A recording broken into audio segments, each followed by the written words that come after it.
एक बार एक गरीब विधवा थी जो एकांत झोपड़ी में रहती थी। झोपड़ी के सामने एक बगीचा था जिसमें दो गुलाब के पेड़ थे, जिनमें से एक पर सफेद गुलाब और दूसरे पर लाल गुलाब थे। उसके दो बच्चे थे जो दो गुलाब के पेड़ों की तरह थे, एक का नाम स्नो वाइट था और दूसरे का रोज रेड। वे दुनिया के दो बच्चों की तरह ही अच्छे और खुशमिजाज, व्यस्त और हंसमुख थे। बस स्नो वाइट रोज रेड से ज्यादा शांत और सौम्य थी। रोज रेड को घास के मैदानों और खेतों में फूल ढूंढने और तितलियां पकड़ने में ज्यादा मजा आता था, लेकिन स्नो वाइट घर पर अपनी माँ के साथ बैठती और उनके घर के कामों में उनकी मदद करती या जब कोई काम नहीं होता तो उन्हें पढ़कर सुनाती। दोनों बच्चे एक दूसरे से इतने प्रेम करते थे कि जब भी वे साथ साथ बाहर जाते तो हमेशा एक दूसरे का हाथ थामे रहते थे।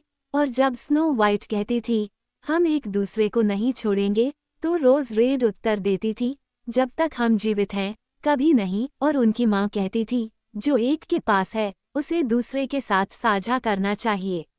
वे अक्सर जंगल में अकेले दौड़ते और लाल जामुन इकट्ठा करते, और कोई भी जानवर उन्हें कोई नुकसान नहीं पहुंचाता, बल्कि उनके पास भरोसे के साथ आता। छोटा खरगोश उनके हाथों से गोभी का पत्ता खा लेता, हिरनी उनके बगल में चरती, हिरन उनके पास खुशी से उछलता, और पक्षी शाखाओं पर चुपचाप बैठे रहते और जो कुछ भी वे जानते थे, गाते। बच्चों को कोई दुर्घटना नहीं हुई। अगर वे जंगल में बहुत देर तक रुक जाते और रात हो जाती, तो वे काई पर एक दूसरे के पास लेट जाते और सुबह होने तक सोते रहते। उनकी माँ ये जानती थी और उनके लिए चिंता नहीं करती थी। एक बार जब वे जंगल में रात बिता चुके थे और भोर हो गई थी, तो उन्होंने पास में एक चमकदार सफेद पोशाक में एक सुंदर बच्चा बैठा देखा।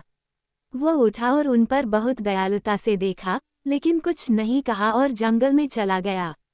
और जब उन्होंने चारों ओर देखा तो पाया कि वे एक खाई के बहुत करीब सो रहे थे, और अगर वे बस कुछ कदम आगे चले जाते तो निश्चित रूप से अंधेरे में उसमें गिर जाते।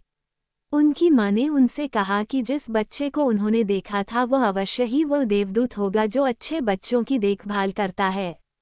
स्नो वाइट और रोज रेड ने अपनी माँ की छोटी सी झोपड़ी को इतना साफ सुथरा रखा था कि उसके अंदर झांकना एक सुखद अनुभव था। गर्मियों में रोज रेड घर की देखभाल करती थी और हर सुबह अपनी माँ के जागने से पहले उसके बिस्तर के पास फूलों की एक माला बिछा देती थी, जिसमें हर पेड़ से एक गुलाब होता था। सर्दियों में स्नो वाइट आग जलाती और चूल्हे पर केतली लटका देती। केतली पीतल की थी और सोने की तरह चमकती थी, इतनी चमकीली कि उस पर पॉलिश की गई थी। शाम को जब बर्फ के टुकड़े गिरते थे, तो माँ कहती थी, स्नो वाइट, जाओ और दरवाज़ा बंद करो, और फिर वे चूल्हे के चारों ओर बैठ जाती थीं जबकि माँ अपना चश्मा लेकर एक बड़ी किताब से जोर से पढ़ती थी। दोनों लड़कियां बैठकर सुनती थीं और घूमती थीं। उनके पास ही फर्श पर एक मेमना लेटा था और उनके पीछे एक पर्चे पर एक सफ़ेद कबूतर बैठा था जिसका सिर उसके पंखों के नीचे छिपा हुआ था। एक शाम जब वे दोनों आराम से साथ बैठे थे, किसी ने दरवाज़ा खटखटाया मानो वह अंदर आना चाहता हो। माँ ने कहा, जल्दी करो रोज रेड, दरवाज़ा खोलो। यह कोई यात्री होगा जो आश्रय की तलाश में है। रोज रेड ने जाकर कुंडी खींची, ये सोचकर कि यह कोई गरीब आदमी है, लेकिन ऐसा नहीं था। यह एक भालू था जो दरवाजे के भीतर अपना चौड़ा काला सिर फैलाए हुए था। जल्दी करो गुलाबी लाल, दरवाजा खोलो, यह कोई यात्री होगा आश्रय की तलाश में। गुलाब लाल चिल्लाया और पीछे हट गया। मेमना मिमियाने लगा, कबूतर फड़फड़ाने लगा, और स्नो वाइट अपनी माँ के बिस्तर के पीछे छिप गई। लेकिन भालू ने बोलना शुरू किया और कहा, डरो मत, मैं तुम्हें कोई नुकसान नहीं पहुंचाऊंगा। मैं आधा जम गया हूँ और बस तुम्हारे पास खुद को थोड़ा गर्म करना चाहता हूँ। माँ ने कहा, बेचारा भालू, आग के पास लेट जा, बस इतना ध्यान रखना कि तुम्हारा कोट न जल जाए। फिर वो चिल्लाई, बर्फ जैसा सफ़ेद, गुलाब जैसा लाल, बाहर आओ। भालू तुम्हें कोई नुकसान नहीं पहुंचाएगा, उसका इरादा अच्छा है। इसलिए वे दोनों बाहर आ गए, और थोड़ी देर में मेमना और कबूतर पास आ गए, और उससे डरे नहीं। भालू ने कहा, यहाँ बच्चों, मेरे कोट से थोड़ी बर्फ हटा दो। इसलिए वे झाड़ू ले आए और भालू की खाल को साफ किया, और वह आग के पास लेट गया और संतुष्ट और आराम से गुर्राया। कुछ ही देर में वे काफी सहज हो गए और अपने अनाड़ी मेहमान के साथ शरारतें करने लगे। उन्होंने अपने हाथों से उसके बाल खींचे, अपने पैर उसकी पीठ पर रखे और उसे इधर उधर घुमाया, या उन्होंने एक हेजल स्विच लिया और उसे पीटा, और जब वह गुर्राया तो वे हंसे। लेकिन भालू ने ये सब अच्छे से लिया, केवल जब वे बहुत ज्यादा उग्र हो गए तो उसने चिल्लाया, मुझे जीवित छोड़ दो बच्चों। बर्फ सफेद, गुलाब लाल, क्या तुम अपने प्रेमी को मार डालोगे? जब सोने का समय हो गया और बाकी सभी सो गए तो माँ ने भालू से कहा, तुम वहाँ चूल्हे के पास लेट सकते हो और फिर तुम ठंड और खराब मौसम से सुरक्षित रहोगे। जैसे ही दिन निकला, दोनों बच्चों ने उसे बाहर निकाल दिया और वह बर्फ पर जंगल में भाग गया। इसके बाद से भालू हर शाम उसी समय आता, चूल्हे के पास लेट जाता और बच्चों को अपने साथ जितना मन करे खेलने देता, और बच्चे उसके इतने आदी हो गए कि जब तक उनका काला दोस्त नहीं आ जाता, दरवाजे बंद नहीं किए जाते। जब वसंत आ गया था और बाहर सब कुछ हरा भरा था, तो एक सुबह भालू ने स्नो वाइट से कहा, अब मुझे चले जाना चाहिए और पूरी गर्मियों तक वापस नहीं आ सकता। तो फिर तुम कहाँ जा रहे हो, प्यारे भालू? स्नो वाइट ने पूछा। मुझे जंगल में जाना चाहिए और दुष्ट बौनों से अपने खजाने की रक्षा करनी चाहिए। सर्दियों में जब धरती जम जाती है तो उन्हें नीचे रहना पड़ता है और वे अपना रास्ता नहीं बना पाते हैं, लेकिन अब जब सूरज पिघल गया है और धरती गर्म हो गई है तो वे इसे तोड़ देते हैं और बाहर निकल आते हैं और चोरी करते हैं। जो एक बार उनके हाथ में आ जाता है और उनकी गुफाओं में चला जाता है, उसे फिर से आसानी से दिन का उजाला नहीं मिलता। स्नो वाइट को उसके जाने का बहुत दुख था। जैसे ही उसने उसके लिए दरवाज़ा खोला और भालू जल्दी से बाहर निकलने लगा, वह बोल्ट से टकरा गया और उसके बालों वाले कोट का एक टुकड़ा फट गया। स्नो वाइट को ऐसा लगा जैसे उसने उसमें से चमकता हुआ सोना देखा हो, लेकिन उसे इस बात का पक्का यकीन नहीं था। भालू जल्दी से भाग गया और जल्द ही पेड़ों के पीछे नजरों से ओझल हो गया। कुछ समय बाद माँ ने अपने बच्चों को जलाऊ लकड़ी लाने के लिए जंगल में भेज दिया। वहाँ उन्हें एक बड़ा पेड़ मिला जो जमीन पर गिरा हुआ था और तने के पास घास में कुछ आगे पीछे उछल रहा था, लेकिन वे समझ नहीं पाए कि वह क्या है। जब वे पास आए तो उन्होंने एक बौने को देखा जिसका चेहरा बूढ़ा और मुरझाया हुआ था और उसकी दाढ़ी एक गज लंबी बर्फ जैसी सफ़ेद थी। दाढ़ी का सिरा पेड़ की दरार में फंसा हुआ था और वह छोटा सा जीव रस्सी से बंधे कुत्ते की तरह उछल कूद कर रहा था और उसे समझ में नहीं आ रहा था कि क्या करे। उसने अपनी लाल लाल आंखों से लड़कियों को घूरा और चिल्लाया, तुम वहाँ क्यों खड़ी हो? क्या तुम यहाँ आकर मेरी मदद नहीं कर सकती? तुम क्या कर रही हो, छोटे आदमी? रोज रेड ने पूछा। तुम बेवकूफ, ताक झांक करने वाली बत्तख हो। बौने ने जवाब दिया, मैं खाना पकाने के लिए थोड़ी लकड़ी पाने के लिए पेड़ को चीरने जा रहा था। हम लोगों को जो थोड़ा बहुत खाना मिलता है वह तुरंत भारी लकड़ियों से जल जाता है। हम उतना नहीं निगलते जितना तुम असभ्य, लालची लोग।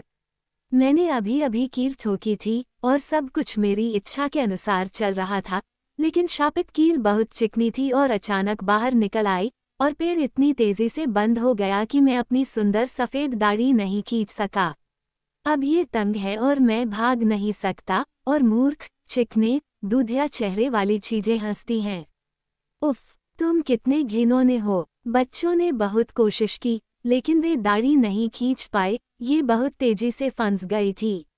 मैं दौड़कर किसी को बुला लाऊंगी, रोज रेड ने कहा। तुम मूर्ख हंस हो, बोना गुर्राया। तुम किसी को क्यों बुलाना चाहते हो? तुम पहले से ही मेरे लिए दो ज्यादा हो, क्या तुम कुछ बेहतर नहीं सोच सकते? अधीर मत बनो, स्नो वाइट ने कहा, मैं तुम्हारी मदद करूंगी। और उसने अपनी जेब से कैंची निकाली और दाढ़ी का सिरा काट दिया।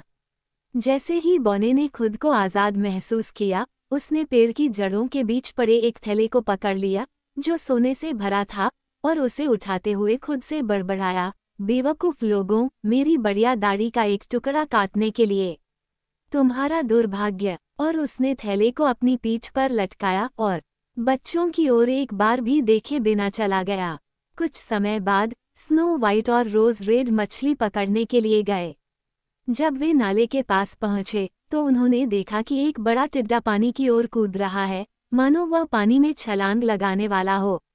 वे दौड़कर उसके पास गए और पाया कि वह बौना था। तुम कहाँ जा रहे हो? रोज रेड ने पूछा। तुम निश्चित रूप से पानी में नहीं जाना चाहते। मैं इतना मूर्ख नहीं हूँ, बौना चिल्लाया। क्या तुम नहीं देखते कि शापित मछली मुझे अंदर खींचना चाहती है? छोटा आदमी वहां बैठा मछली पकड़ रहा था और दुर्भाग्य से हवा ने उसकी दाढ़ी को मछली पकड़ने की रस्सी से उलझा दिया था। एक पल बाद एक बड़ी मछली ने काट लिया और कमजोर जीव में उसे बाहर निकालने की ताकत नहीं थी। मछली ने ऊपरी हाथ बनाए रखा और बौने को अपनी ओर खींच लिया।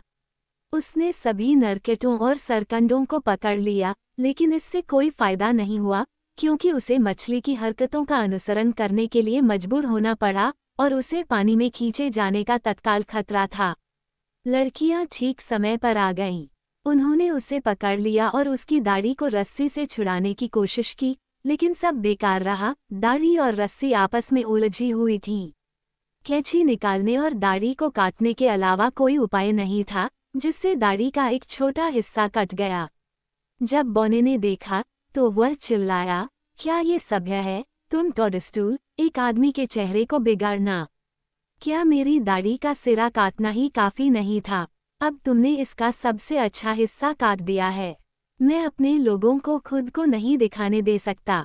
काश तुम्हें अपने जूतों के तले धोने पड़ते। फिर उसने झाड़ियों में पड़ी मोतियों की एक बोरी निकाली और बिना कुछ कहे उसे खींचकर ले गया और एक पत्थर के पीछे गायब हो गया। हुआ यूं कि कुछ ही समय बाद माँ ने दोनों बच्चों को सुई धागा, लेस और रिबन खरीदने के लिए शहर भेज दिया। सड़क उन्हें एक ऐसे जंगल के पार ले गई जहां बड़े बड़े पत्थर बिखरे पड़े थे। वहां उन्होंने देखा कि एक बड़ा पक्षी हवा में मंडरा रहा था, धीरे धीरे उनके ऊपर चक्कर लगा रहा था। वह नीचे की ओर डूबता जा रहा था और अंत में थोड़ी दूर पर एक चट्टान के पास जाकर बैठ गया। तुरंत ही उन्होंने एक जोरदार, करुण चीख सुनी। अशिष्ट लोगों, मेरी सुंदर दाढ़ी का एक टुकड़ा काट दो। वे दौड़कर आए और भयभीत होकर देखा कि चील ने उनके पुराने परिचित बौने को पकड़ लिया है और उसे ले जाने वाला है। दया से भरे बच्चों ने तुरंत छोटे आदमी को कसकर पकड़ लिया और चील को इतनी देर तक खींचा कि आखिरकार उसने अपना माल छोड़ दिया। जैसे ही बौना अपने डर से उभरा, उसने अपनी तीखी आवाज में चिल्लाया, क्या तुम इसे और सावधानी से नहीं कर सकते थे? तुमने मेरे भूरे रंग के कोट को इतना घसीटा कि वो फट गया और उसमें छेद हो गए, तुम अनाड़ी जीव। फिर उसने कीमती पत्थरों से भरी एक बोरी उठाई और फिर से चट्टान के नीचे अपने बिल में खिसक गया। लड़कियां, जो अब तक उसकी कृतघ्नता की आदी हो चुकी थीं, अपने रास्ते चली गईं और शहर में अपना काम करने लगीं। जब वे घर लौटने के लिए फिर से हीथ को पार कर रहे थे, तो उन्होंने बौने को आश्चर्यचकित कर दिया, जिसने एक समाशोधन में अपने कीमती पत्थरों से भरा थैला खाली कर दिया था और उसने नहीं सोचा था कि कोई इतनी देर से वहां आएगा। शाम का सूरज चमकीले पत्थरों पर चमक रहा था। वे सभी रंगों से इतनी खूबसूरती से चमक रहे थे कि बच्चे स्थिर खड़े होकर उन्हें घूर रहे थे। तुम वहां क्यों मुंह बाए खड़े हो? बौना चिल्लाया और उसका राख भूरा चेहरा क्रोध से तांबे के रंग का हो गया। वह अभी भी कोस रहा था जब एक जोरदार गुर्राहट सुनाई दी और एक काला भालू जंगल से निकलकर उनकी ओर दौड़ता हुआ आया। बौना डरकर उछल पड़ा, लेकिन वह अपनी गुफा तक नहीं पहुंच सका, क्योंकि भालू पहले से ही करीब था। अपने दिल में डर भरकर उसने पुकारा, प्रिय श्री भालू, मुझे छोड़ दो। मैं तुम्हें अपना सारा खजाना दे दूंगा। देखो, वहां कितने सुंदर गहने पड़े हैं। मुझे मेरी जान दे दो। तुम मेरे जैसे दुबले पतले छोटे लड़के से क्या चाहते हो? तुम मुझे अपने दांतों के बीच महसूस नहीं कर पाओगे। आओ, इन दो दुष्ट लड़कियों को ले लो। वे कोमल निवाले हैं, तुम तो बटेरों के समान मोटे हो, दया करके इन्हें खा लो। भालू ने उसकी बातों पर ध्यान नहीं दिया, बल्कि उस दुष्ट प्राणी को अपने पंजे से एक झटका दिया और वह फिर नहीं हिला। लड़कियां भाग गई थीं, लेकिन भालू ने उन्हें आवाज दी, बर्फ सी सफेद और गुलाबी सी लाल, डरो मत, रुको, मैं तुम्हारे साथ चलूंगा। तब उन्होंने उसकी आवाज पहचान ली और इंतजार करने लगी, और जब वो उनके पास आया तो उसकी भालू की खाल अचानक गिर गई और वह वहाँ एक सुंदर आदमी के रूप में खड़ा था, जो पूरी तरह से सोने के कपड़े पहने हुए था। मैं एक राजा का बेटा हूँ, उसने कहा, और मुझे उस दुष्ट बौने ने मोहित कर लिया था, जिसने मेरे खजाने चुरा लिए थे। मुझे एक जंगली भालू की तरह जंगल में भागना पड़ा जब तक कि उसकी मौत ने मुझे आज़ाद नहीं कर दिया। अब उसे उसकी उचित सज़ा मिल गई है। स्नो वाइट की शादी राजकुमार से हुई थी और रोज रेड की उसके भाई से, और उन्होंने उस महान खजाने को आपस में बांट लिया जो बौने ने अपनी गुफा में इकट्ठा किया था। बूढ़ी माँ कई सालों तक अपने बच्चों के साथ शांति और खुशी से रहती थी। वह अपने साथ 2 गुलाब के पेड़ ले गई, और वे उसकी खिड़की के सामने खड़े थे, और हर साल सबसे खूबसूरत गुलाब, सफ़ेद और लाल, खिलते थे।